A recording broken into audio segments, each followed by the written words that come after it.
Hidup sahaja, bukan sekadar boleh makan minum sahaja, mereka amat berbahagia. Farihina, mereka amat berbahagia dalam kubur. Bima atah, dengan apa sahaja yang dapat mereka kecapi, nikmati dalam kubur daripada kelebihan fadlihi, rezeki Allah Ta'ala. Makan ada, minum ada. Ayat sekat tu kita nak sambung. Wa yastabshirun, ada tak? Ayat sama ni. Wa yastabshirun billadzina lam yalhaqu bihim min khalfihim alla khawfun alaihim wa lahum yahzanun. Orang tadi tu, ayat yang kedua, ayat yang mengatakan jangan kamu masuk langsung perkiraan, wala tahsaban, jangan anggap orang yang mati berperang sabilillah itu mereka mati. Tidak, mereka hidup, tetamu Allah, dapat rezeki. Farihina, mereka amat merasa bahagia dan cukup gembira dengan apa sahaja yang mereka dapat dalam kubur. Wa yastabshirun, mereka meminta. Golongan pertama yang mati syahid ramai-ramai ialah peperangan Badar. Tidak ramai mati perang Badar, tapi tidak seramai perang Uhud. Uhud 80, Badar dan 28 gitu. Okey, mereka masuk dalam kubur yang sama, mereka hidup dalam kubur yang sama. Mereka minta, mereka yang mati itu meminta, memohon kepada malaikat agar Allah mengizinkan mereka yang hidup ni, mereka hidup alam kubur, hidup, minta nak balik semula ke dunia.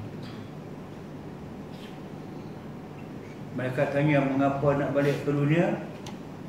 Yastabshiruna, kami sendiri nak menyampaikan berita gembira kepada siapa? Alladzi lam yalhaqu bi min khalfihim, anak kami, isteri kami, kawan kami, pak saudara kami, mereka tak tahu tentang kehidupan bahagia. Kami pergi beritahu kepada mereka. Beritahu apa? Min khalfihim, yang tak mati lagi. Alla khawfun alaihim, jangan kalian rasa ragu, rasa takut untuk mati jihad. Jangan duka cita, kerana di bawah kubur, dalam kubur itu kami dapat segala-galanya. Mereka jawab,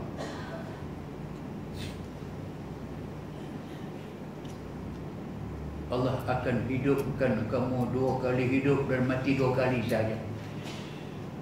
Ini sekarang sekali mati, masa mati jihad. Sekarang kamu hidup, Allah akan hidup balik kamu bila berlaku akhir nanti pula. Kalau kamu balik, hidup pula 3 kali mati, maka tidak boleh kamu balik. Mengapa nak balik sangat ni? Nak sampaikan cerita kami bagus. Kamu niat tadi sahaja dalam kubur, kamu niat saya nak minta, baru merancang nak minta sahaja, balik kedua nak sampaikan berita, kami dah turunkan ayat ini kepada Nabi Muhammad. Muhammad dah baca dari keluarga kamu dalam kubur ini dalam keadaan tadi. Farihina bima atahum min fadlik, Allah beritahu kepada mereka dah, maka tak payah balik, kami dah beritahu.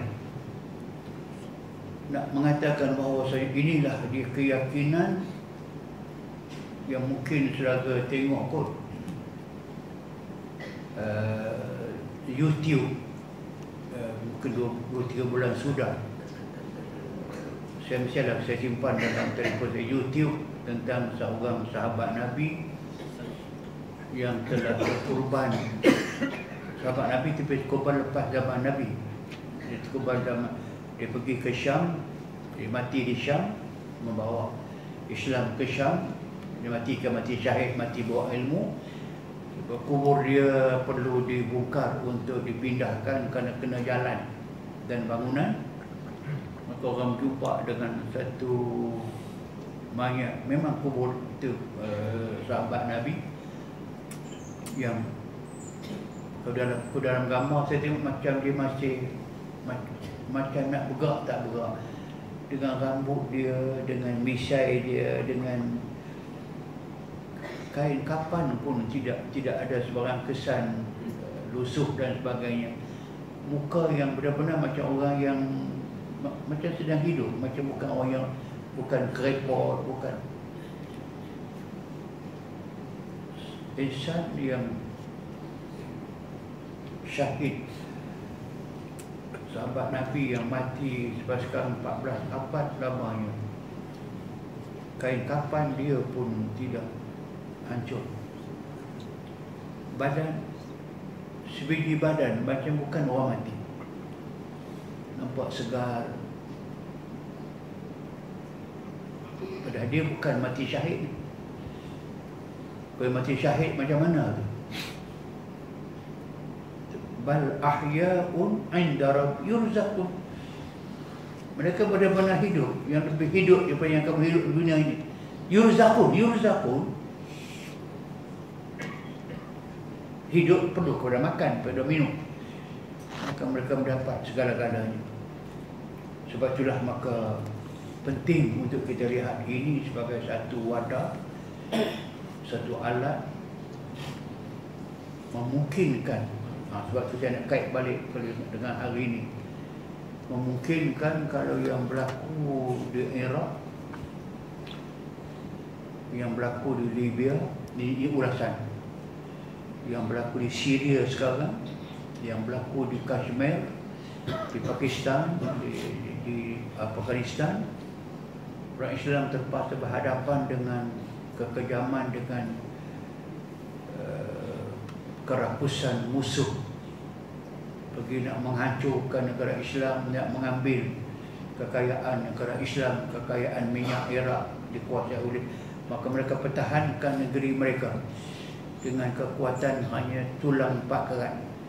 Kalau macam umat Islam di Syria, bayangkan pemerintah dengan kuasa ketenteraan yang ada pada dia, alat senjata yang mereka guna untuk melawan musuh, dia menggunakan untuk membunuh rakyat sendiri, Islam berjamaah, dan mereka terpaksa pertahankan diri mereka, maka banyak yang terkorban, yang telah menjadi pelayan politik dah lebih daripada 4 juta, sekarang masuk 5 juta, yang terbunuh dah masuk hampir 1,5 juta. Kalau mereka pertahankan negeri mereka itu atas nama jihad, mereka terkorban. Nampak luarnya susah. Kalau mereka menjadi tetamu Allah Subhanahu Wa Taala, mereka orang yang paling berbahagia sekarang sampai hari kiamat. Berapa ramai jadi Kashmir, berapa banyak Islam yang terkorban menghadapi kejahatan hidup. Kalau umat Palestin bayangkan daripada perjanjian Balfour Agreement 1948, kekejaman Yahudi bermerajalela, sampai sekarang pembunuhan tidak berhenti. Orang Palestin terus berjuang. Apa yang berlaku di Gaza kita tahu, Rafah kita tahu. Mungkin nampak di luar ni kita rasa kesihan,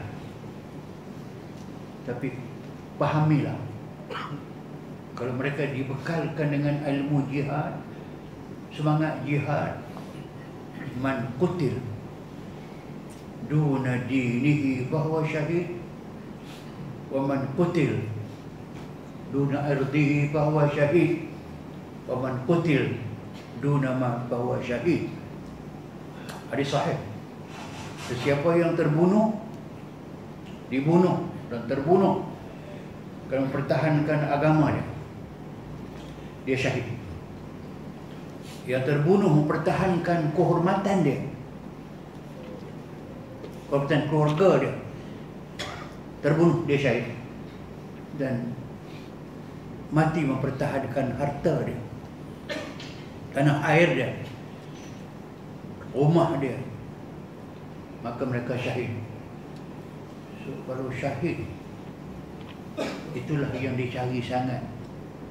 orang Nabi SAW sampailah kepada tak ada peperangan yang tidak ada masalah, nak tolak orang yang tak patut keluar kena keluar juga. Itu macam tengok macam seorang Nabi kenal ada 2 orang sahabat, bapa dengan anak, 2 orang berada dalam barisan nak keluar perang jihad. Nabi panggil 2 orang, aku tahu mak kamu di rumah kesawangan.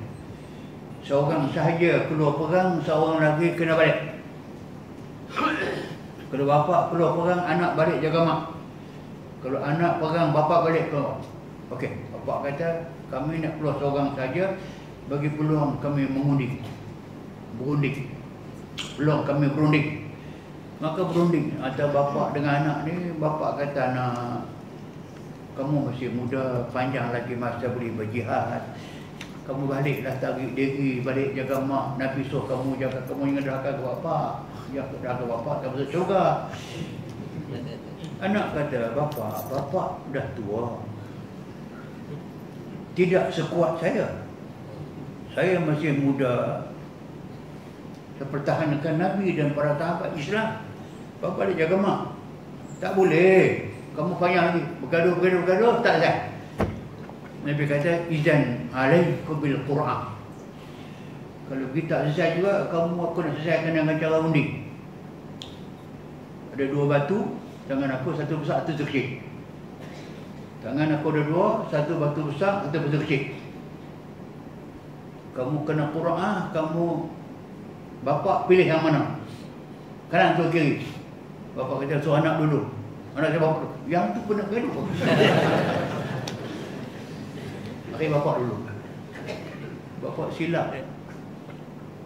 Dia tunjuk tangan kiri. Mana Nabi gunakan tangan kiri, guna yang baik ni? Bukan dia kecil.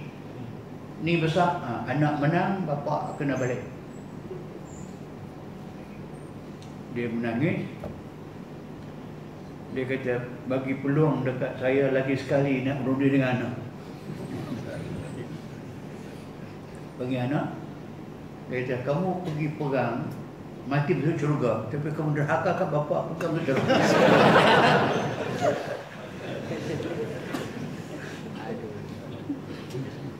Anak tanya Nabi, adakah bila saya tak mau dengar kat waktu ini derhaka? Bapa kata, tak derhaka. Bapa kata derhaka. Nabi kata dekat lelaki itu, azam kamu yang begitu tinggi untuk keluar perang, tapi Allah tidak suruh kamu keluar, kamu kalah undi, balik koma, kamu mati, masuk syurga. Itu azam yang begitu kokoh dan kuat. Tak pergi pun kerana niat tinggi sangat. Kalau balik, mati, masuk syurga. Dia balik, senyum, mati. Balik rumah tak boleh, dia mati. Anak pergi keluar. Tapi begitu semangat untuk keluar perang, sampai dia kena berat, sampai dia kena cabut undi, sampai dia kena ugut. Tapi akhir selesai. Inilah yang saya sebutkan. Itulah kebekalan, kehebatan, kekuatan rohani Islam tanamkan dalam tentera awalan dahulu. Semua orang Islam. Sampai ada bayang kat peperangan ni banyak yang Nabi tengok yang pergi perang itu misai dengan rambut putih-putih.